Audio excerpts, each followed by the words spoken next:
Chapter 6 जो है उसका हम लोगों को टॉपिक लेना है बेटा, वो है हमारा जल का जो पार्श्वी परिवहन होता है वो क्या चीज होती है। पार्श्वी परिवहन देखो, जल जो होता है वो ट्रांसफर होता है ना एक सेल से दूसरे सेल पे, ठीक है। तो यहाँ पर यहाँ इस टॉपिक में से आपकी सीधा सीधा क्या होता है, पार्श्वी प्रवाह या परिवहन कहते हैं। सीधा सीधा 3 नंबर का क्वेश्चन पूछा जाता है। 3 नंबर के क्या है, जो है 3 प्रकार है इसके, तो 3 नंबर का क्या पूछे जाते हैं, क्वेश्चंस पूछे जाते हैं। तो पार्श्वी प्रवाह होने का मतलब क्या है कि मूल रोम से जड़ के जाइलम तक, ठीक है, मूल रोम से जल का कहाँ जाना, जड़ के जाइलम तक पहुंचना, पार्श्वी परिवहन या क्या कहलाता है, प्रवाह कहलाता है, ठीक है। अब ये कितने तरीके का होता है, 3 प्रकार से होता है। कौन कौन सा होता है, एपोप्लास्ट, सिम्प्लास्ट, है ना, और तीसरा होता है रसधानीय। एपोप्लास्ट,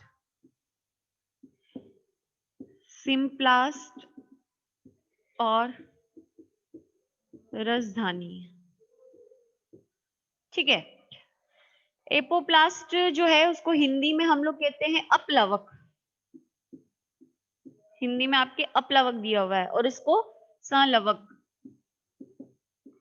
क्या होता है देखो, एपोप्लास्ट के अंदर जो जल है वो ट्रांसफर होगा किससे, देखो हम लोगों ने जो लास्ट ईयर 11th के अंदर टॉपिक पढ़ा है, हम लोगों ने देखा है कि बाह्य त्वचा पाई जाती है, फिर उसके बाद क्या होती है, नीचे लेयर होती है अधस त्वचा आती है, फिर लेयर आती है वलकुट की, है ना, फिर उसके बाद आती है कौन सी, अंतस त्वचा, और इसके ऊपर कैस्पेरियन पट्टियां पाई जाती है, ठीक है। फिर अंदर होता है जाइलम, अंदर होता है जाइलम। अब ये कैस्पेरियन पट्टियां होती है, इस पे क्या जमा होता है बेटा, सुबेरिन जमा होता है, जो कि जल के लिए क्या है, अपारगम्य, मतलब जल इससे ट्रांसफर नहीं हो पाता, ठीक है। तो अब ये पानी जो आया वो बाह्य त्वचा से होता हुआ अंतस त्वचा तक होता हुआ वलकुट तक होता हुआ आ जाएगा, लेकिन प्रॉब्लम कहाँ आएगी, अंतस त्वचा, अंतस त्वचा की जो है उसके ऊपर क्या है, अंतस त्वचा की कोशिकाओं पर क्या है, कैस्पेरियन पट्टियां है, और कैस्पेरियन पट्टियां क्या होती है, जल के लिए अपारगम्य होती है, क्यों, क्योंकि इसके ऊपर क्या जमा होता है, सुबेरिन। तो वैसी स्थिति में जो जल ट्रांसफर होगा वो कौन सी विधि से होगा, जो है एपोप्लास्ट। एपोप्लास्ट में क्या होता है, ये कोशिका है, ठीक है, ये ए कोशिका है, ये बी कोशिका है, सपोज यहाँ पर ये सी कोशिका है और ये डी कोशिका है ना। तो पादप कोशिका है, तो कोशिका की बाहर की लेयर क्या होगी, कोशिका भित्ति, है ना। तो कोशिका भित्ति जो होती है उसके सहारे सहारे या कोशिका के बीच में ये जो गैप होता है, अंतर कोशिकीय अवकाश, उससे जल का क्या होता है, ट्रांसफर होता है। तो उसे हम क्या कहेंगे, एपोप्लास्ट ट्रांसफर कहेंगे। समझ में आ गया।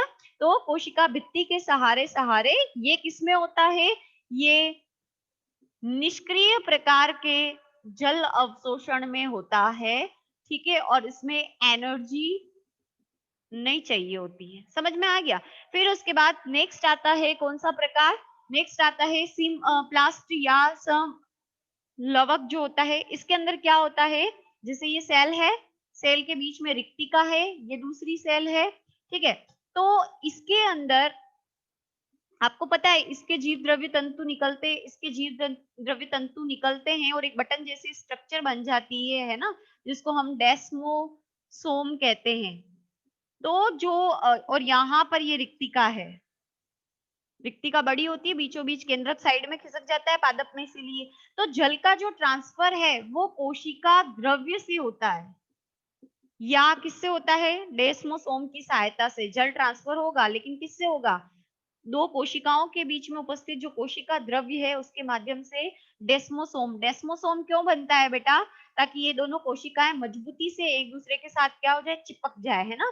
हम लोगों ने 11th के अंदर पढ़ा है। तो डेस्मोसोम या कोशिका द्रव्य से अगर जल स्थानांतरित होता है तो सिम्प्लास्ट कहलाता है। ऐसा किसमें होता है, सक्रिय जल अवशोषण के अंदर होता है, दैट मीन्स इस क्रिया को करने के लिए एटीपी चाहिए होती है।